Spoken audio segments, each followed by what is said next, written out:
une place dans votre portefeuille? On va regarder ça ensemble. Comme d'habitude, on commence par le chiffre d'affaires. Mais attention, il y a un piège. Ruby est une entreprise de distribution. Donc il faut regarder la marge commerciale et pas le chiffre d'affaires. On voit qu'elle est en constante augmentation depuis 2019. C'est plutôt positif. Ensuite, on regarde le taux de marge brute. Il est assez stable entre 20 et 32%. Ça fait quand même une bonne fourchette de variation. Ça semble remonter depuis 2022. Donc on va dire que c'est correct. Ensuite, la marge d'EBITDA. Là aussi, forte variation. Et autour de 10%. Espérons que la hausse de cette marge d'EBITDA continue sur les prochaines années.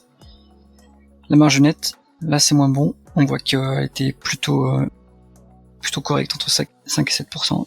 Et là, elle a diminué pour tomber à 5% à peu près lors de la dernière publication. Donc ça, c'est un point à surveiller. Est-ce que les free cash flow suivent les bénéfices nets? Ici, on voit qu'il y a un problème. Il y a à peu près 1,7 milliard de décalage entre les free cash flow et les profits nets de l'entreprise. Donc là, ça veut dire que l'entreprise n'est pas en capacité de se faire payer rapidement. Dans ce cas, elle a souvent des problèmes pour notamment se faire payer par les gouvernements quand elle a des tarifs réglementés. Il y a aussi des problèmes sur des effets de devise. Donc pour évaluer l'entreprise, il faut garder les free cash flow et pas les bénéfices, puisque les free cash flow sont beaucoup plus bas. Est-ce que l'entreprise est endettée? 1,7 milliard de dette. Alors là, il faut savoir que Ruby a deux activités qu'elle finance différemment. Pour l'activité traditionnelle, qui est le GPL, le bitume et les distributions de carburant, elle peut avoir un levier jusqu'à 50%, elle se finance de manière assez traditionnelle via de la dette. Et pour ce qui est son activité Ruby Énergie, elle a accès à un levier de 80%, puisque comme c'est une énergie renouvelable, elle a des prêts bonifiés auprès des banques. Donc elle loge la dette de cette seconde activité dans des Special Purpose Vehicles pour les isoler du groupe et limiter le risque sur les actifs du projet à chaque fois et pas sur les actifs de l'entreprise. Donc il faut bien séparer ces deux dettes-là lorsqu'on analyse l'entreprise.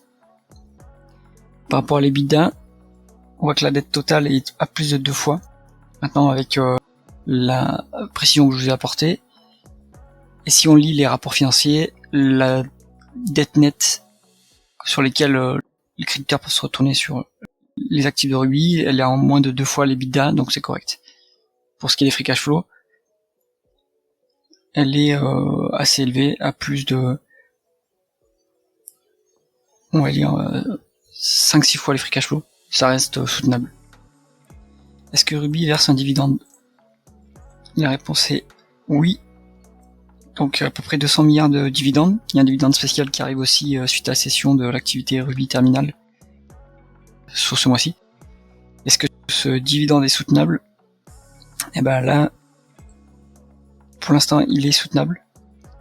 Maintenant, l'activité Ruby Energy engloutit de plus en plus de cash, donc il y a des questions sur le maintien de ce dividende. En tout cas, pour l'instant, il est complètement couvert par les free cash flow, puisque les free cash flow représentent, on va dire, 1,5 fois le dividende. Est-ce que Ruby rachète ses actions? La réponse est non. Elle a constamment dilué ses actionnaires au fil du temps. Donc, elle avait une action assez valorisée assez chère jusqu'à 2020, ce qui lui a permis de se servir de ce moyen de financement pour acheter les activités, pour acheter les entreprises. Mais depuis 2020, le cours de l'action a chuté et l'entreprise dilue beaucoup moins ses actionnaires. Maintenant, combien ça vaut Ruby? Ça vaut 5,8 fois la valeur d'entreprise sur EBITDA. Donc c'est à la casse, mais en même temps, cette valorisation reflète une compréhension de la stratégie par le marché, puisque le marché ne comprend pas pourquoi l'activité Ruby Energy, l'énergie renouvelable avec des panneaux solaires, ne rapporte toujours pas d'argent. Donc le cours de l'action est bradé sur ce multiple-là, et sur les price free cash flow, on est à 7,4. Donc là pareil, c'est une valorisation à la casse, et si on se met en médiane, on voit que sur 10 ans, on était à 18 fois les free cash flow, alors que là, on est qu'à 7,4. Donc le marché a un doute sur cette action-là. Et s'il y a un doute, c'est parce que la stratégie, pour l'instant, est compliquée, ne délivre pas les fruits. Donc il y a les actionnaires activistes qui sont rentrés au capital au début de l'année, donc Vincent Bolloré et Patrick Mollis. Ils ont essayé de prendre le contrôle du conseil de surveillance à l'Assemblée Générale de cette année. Ils n'ont pas réussi. On va voir ce que ça donne pour la prochaine Assemblée Générale. Voilà pour cette analyse sur Ruby. Abonnez-vous à la chaîne pour ne pas rater les prochaines vidéos. À bientôt.